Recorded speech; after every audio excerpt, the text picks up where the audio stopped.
So guys, ito yung sinasabi ni Kuya Jeblin na bahay na merong kuweba sa ilalim. So ngayon sisilipin natin at ipapakita sa atin ni Kuya Jeblin kung ano ba yung tsura ng kuweba sinasabi at kung ano na ba yung status ng bahay, kung okay pa ba siya o nasira na ng bagyo, ng panahon. So tara, puntahan natin. Matapos nating pasukin ang isang mahiwagang kuweba ay sunod naman nating pinuntahan ang isang bahay dito sa resort na nakatayo din sa ibabaw ng isang bato na merong kuweba sa ilalim nito. So dito pa lang guys, ganda na ng itsura. Kitang kita siya sa tabing dagat talaga. Ito pala yun.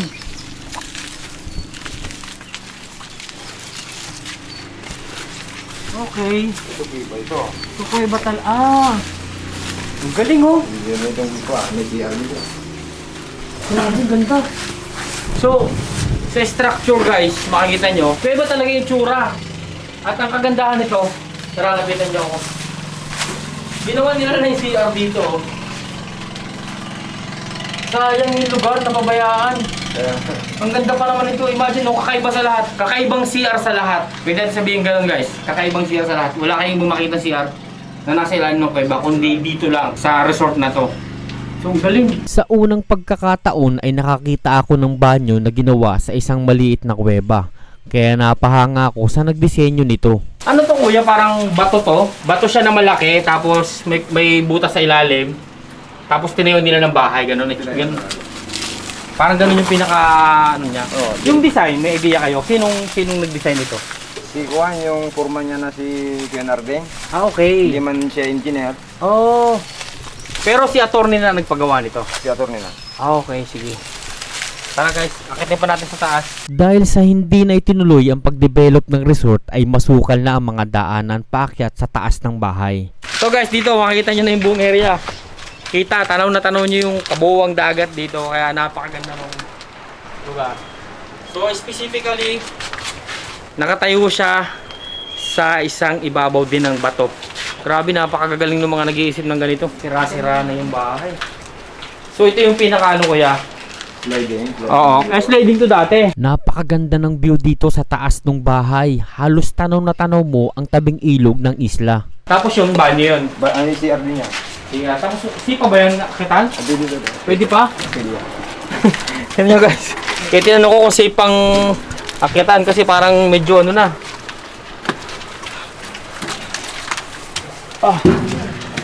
Dandahan tayo guys. Oh, wow! Binahaya na ng paniki. Tama? Binahaya na ng ibon. Ibon. Ayun mo. Tingnan nyo guys, yung lugar. Binahaya na siya ng ibon. So kung nyo makikita nyo sa ilalim, dami ng ipot. Ano mga ibon itong dito? Kulay itim niya, yun o. Yun o. Yung ibon na yun o. Ay, yung mga kulay itim. Yung kulay itim na niya. Okay. Siya. Pagkagabi dito natutulog ya. So sayang, kita nyo guys, sira-sira na yung mga ano. Pero ano lang to, yung mga bakal-bakal medyo okay pa, no? Kinalawang na lang talaga yung iba. Sa Tagalog, grabe ang ipot Ganda ng lugar, oh. Ipot niya ito? Oo, kuha niya. Ipot So niya. sayang guys, tingnan nyo naman, oh. So kung dito kayo nakapesto, talagang overlooking ang pagkakagawa nitong ano na to, yung lugar na to. Sobrang ganda. Sayang talaga, dapat na ano ko yan, no? Naayos pa. Ganda, oh. Sayang. Pero, mga anak na lang siguro niya itong mag-ano. So may ano talaga, meron pang possibility na mapaayos pa yung Oo. lugar.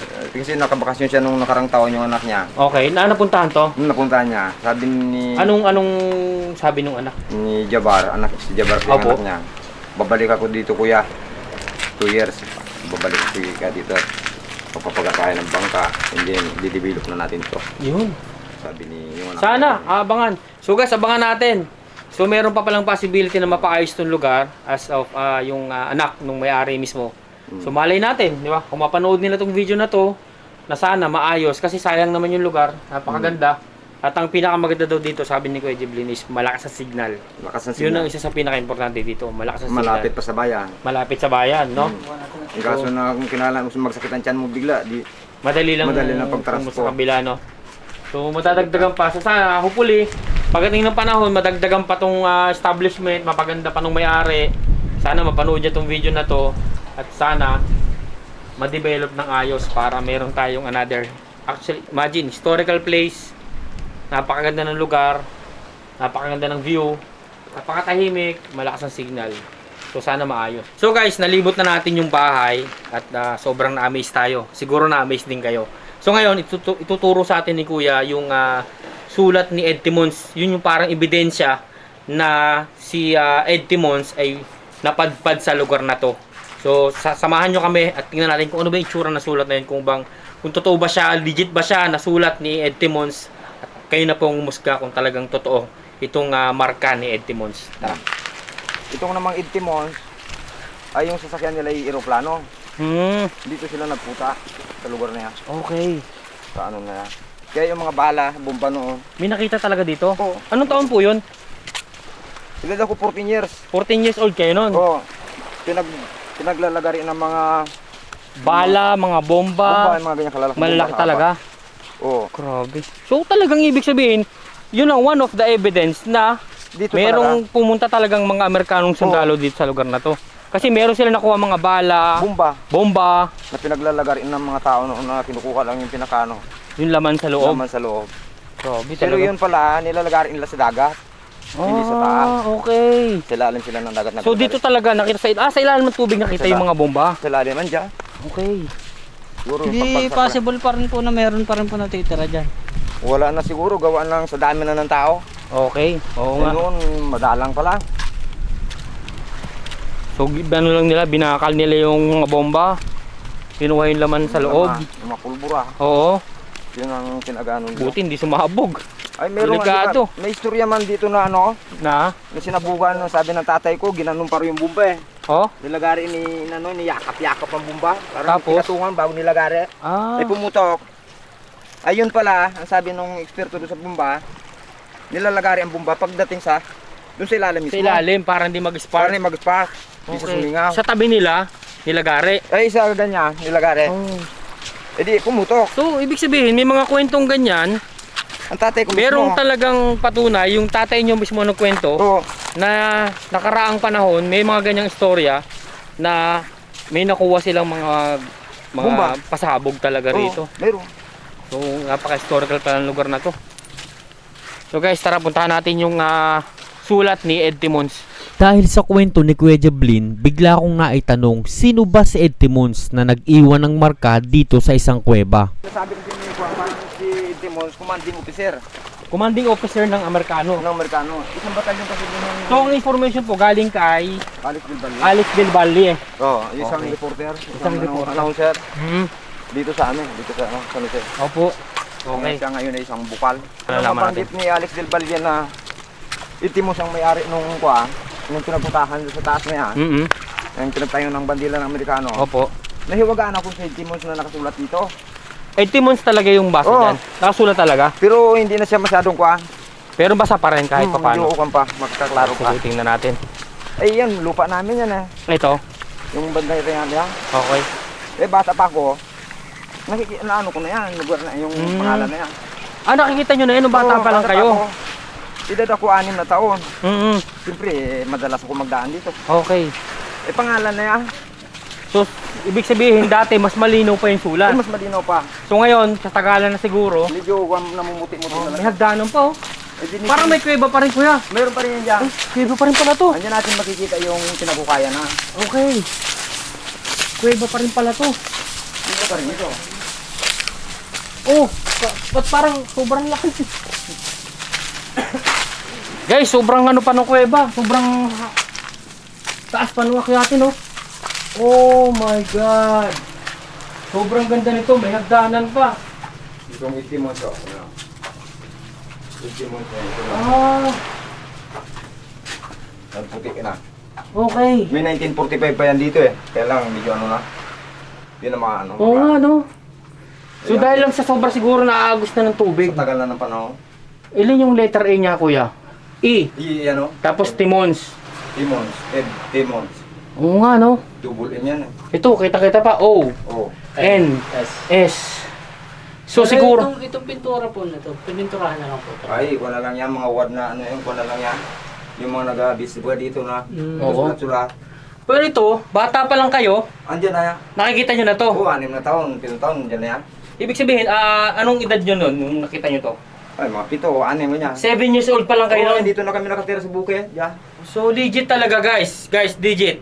Kasi kung siguro ngayon lang nakita ni Kuya to, hindi ako maniniwala na legit to. Pero nakita niya daw to, 7 years old pa lang siya. Ilang taon ka na Kuya ngayon? Ay, 15 na ako. 50 na! Imagine! Sobrang tagal na. So, dito hindi mo lang masyadong kita, pero ONS, tapos may letter A. So, makikita nyo talaga, merong possibility na Edmonds yung sulat. Parang, ano siya, no, Kuya, no? Naka-ukit ba o nasa loob yung kulay? Eh, kung titingnan mo kasi yung pintura, parang may halong oksido. Hindi mo Oo, iba. Ibang klase. Ibang klase pintura. Hindi siya pintura, actually. Hindi siya pintura, naka-ordinary yung Oo. pintura. Okay, dito na binaw ni Edmonds yung kuha niya. Yung mga barel. Yung mga bag niya. Kakaiba nga to. Grabe. Dito natin makikita yung kuha. Yung pinaghukayan. Superb talaga. Ay, mahulog pa ako. Grabe, historical talaga ito. Historical to, Kuya. Imagine, dalawang kuweba pala. Ibig sabihin, dalawang kuweba to. Kasi to parang ano na rin. Kuweba ba to? O... Oh, grabe. Ang ganda nito. Ay, Kuya, ang ganda naman yan. Guys, sobra. Tinaya. Ang ganda. Tingnan mo itong hinukayan. Ay, hinukay na talaga nila. So guys, meron ditong isang malaking butas. Na, ano po to, hukay ng tao lang? Hukay na tayo. Tingnan nyo. Ang lalim. Siguro inisip na Ito na po yung karugtong po nung kuweba dun sa kabila. Hindi yan. Ah, hindi Hinukay to ng tao. Hukay ng tao yan, nakakala siguro dyan, ibinaw yung kuha ni Oh, may nyug pa. Baka iniisip nila may kayamanan ba? Ayan o.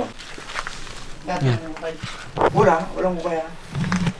Anong taon po nung nakita nyo walang hukay to? Ay, sa edad ko na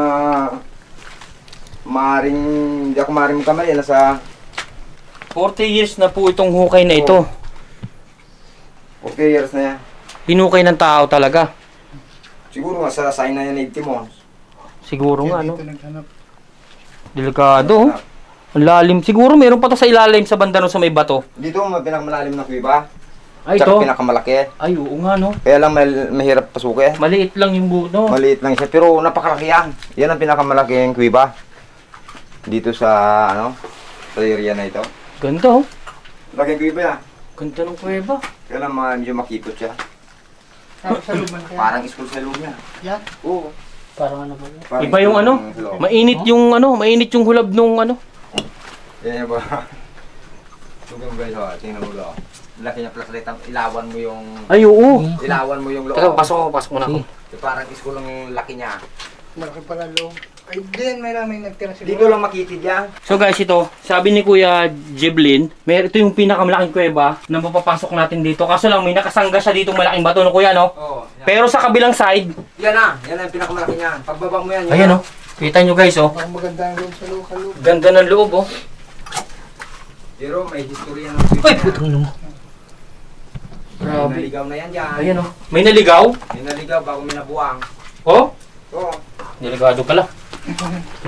Out tayo, out. Oo, kasi paano siya hindi mabuwang? Isang linggo siya dyan. Ah! Nakalabas. Kasi nakalabas. Kasi hindi niya na makita pag doon sa loob na nasa malayo na Labas siya. tayo guys, labas tayo. Hindi niya na May malaman kung may saan siya. nasira ang ulo dito sa... Baka may ibang dimension dyan sa Oo. loob. Di ba uso doon, uso noon? 3 taon nang naligaw dyan eh. Iba yung init. Kaya nga, Mainit sa loob. Pero pagbaba mo dun kuya, ano na, sobrang laki na talaga yung loob. pag nandun ka na banda, hindi mo na makita ang butas na yan. Pag na ito ng distansya mo layo. Pinasok nila talaga yung lugar. Ay, naghanap ng mga anting-anting. Yung mahal na araw, di ba? Sa buso yung mga... Oo. Hanap-hanap na... Ay, naligaw man. Naligaw. Nabuwang siya. Pero nakuha po Nakabalik po sila, Nabalik buong siya. na. Oo. Wala na, nabuwang siya. Ah, wala na po sa katinuan talaga yung Wala na. ano. Wala na siya. Nasaulian na lang siya nung... Magtagal na siya na pinagamot na siya ng mga... Ano po yun? May nakakita po sa kanya sa loob o... Nakalabas na rin siya nung ulan. nakalabas din po siya. Tapos tulala dyan daw sa ano. Pusang nakalabas. Oo, tulala daw dyan sa... Dito sa playa. So guys, akala namin isa lang yung kuweba. Pero nagulat kami. May isa pang magandang kuweba rito. At nakakagulat kasi may mga butas. May sinasabi si Kuya Jiblin na isang malaking kuweba na nakatago siya actually. Pwede mo siyang silipin sa ibabaw. Pero may nakasanggang malaking bato. Natakot lang kami kasi ang sabi, mayroong nasiraan ng ulo kaya lumabas na kami. Ayaw namin dumating sa puntong uuwi kami ng siraang ulo namin. So sinasabi din ni Kuya Jiblin na yung loob daw ng kuweba, pag pinasok mo sa loob, Kasi laki ng isang eskwelahan. Imagine kung gaano kalaki yung eskwelahan. Nakakatakot lang pero ang sarap sarap pasukin nun. Nakaka-curious lang pero hindi natin nire-risk yung buhay natin para lang makita natin. Pero sila nakapasok na sa loob at nakita nila na kasi laki ng isang eskwelahan, yung kuweba sa loob ng butas. Ay, kung buhay lang ang tatay ko eh. Ay, yun ay makapagpinto na. So yung barangay nyo, ilang taon na po yan? Napakatagal na rin. Matagal na yan. Kumbaga sa kwan eh. Yan na po kayo pinanganak. Yung edad ako na 6 na taon, hindi pa ganyan. Ito, wala pa ito. Yung kamo makita mong buhangin na ganyan, hindi Opo. pa siya. Magubat ito. Kumbaga sa kwan eh, hindi mo makita ang buhangin. Dito lang mo makita ang buhangin. Ito, puro kakakuyan pa yan. Kakuyan yun. So posible talagang pagtaguan. Posible. At posibleng tirahan ng mga sinaunang tao. Sinaunang tao. Kasi nga, yung lugar, liblib, tapos may mga kuwebang ganyan. Ganyan. Na actually yung kuweba, hindi naman siya gawang tao eh. Ay, hindi Gawa ng mga ng kalikasan. Kalikasan niya. O kaya, sumilong sila dyan, tumira yung mga sinaunang tao. na. At kitang-kita naman, mayroong mga buto. Baka, Oo. hindi na, ilang buto ba buhay nakuha? Ang daming buto. Marami? Marami siya. Mga dalawang kalpit kakalating sako na ganyan. Oo, akala ko isa lang. Hindi. Kasi yun ay may buto siya dito sa ganyan. May buto din siya sa ganyan. Pag ano. So, ibig sabihin, maraming Marami. talagang tumirang katutubo sa lugar. Kumbaga sa kwan eh, talagang siya ay siguro doon na lang siguro namatay. Opo, Nagkasakit yung mga sinaunang tao. naghawa-hawa na. Doon naghawawa na doon na sila namatay. Dudang ako baka may mga antik yan dyan eh. Posible po, hindi natin masabi. Pero kasi hindi natin nabantayan. Hindi nyo nabantayan Hindi. yung pagkakahukay. Pero yung buto nakita nyo. Yep, kita na buto talaga. Tao talaga. Kinumpirma nga ng taga ano yun, taga UP na may ngipin. Ang ngipin na lang nakumpirma na babae Okay. ba? Daw, sabi ng taga UP. Yung mga biology yun. Opo. Sila yung mga expert sa mga ganyan. Ma-identify nila yung mga buto kung ilang taon na, kung babae o lalaki, Kung anong kung posisyon. ganun po makikita nila talaga yon. Tsaka kung ilang taon na yung buto. Alam nila yan. Durog-durog So na yun. wala naman sinabi sa information tungkol sa bato, yun lang. Wala man silang binabanggit na ano. Basta sila nakapag nag-inquire sila ng tourism, nagpaalam sila sa busing ko. Okay po. Ang ay may kuiba nga. Mhm. At inano nila, yung pinunta nila yung kuiba. Mhm. Medyo nag-ano sila do. Ayun, may nakita silang buto. Yun, kung anong pinag-aaralan nila do. Grabe. So Pinag-aaralan nga nila. Kung Kuya, maraming salamat sa pagsama sa amin. Actually, talagang sobrang nagandahan kami sa pinakita mo sa amin. At hopefully sana din, mapansin tayo ng government o maano to sa tourism, ma-accept nila sa tourism, makita kasi napaka-historical. At mapasama din pala sa historical places ng ating bansang Pilipinas. Napakaganda sobra. So guys, magpasalamat tayo kay Kuya Jeblin Verdin at sinamahan tayo at pinakita niya sa atin yung magagandang lugar at historical place dito sa islang inaalagaan niya. So kuya, maraming salamat sa iyo. Thank you very much po sa inyong oras. So guys, sulit ang ating punta rito. Napakaganda at sobrang namis kami at nagulat kami sa kwentong aming nalaman. So hanggang sa muli, maraming salamat.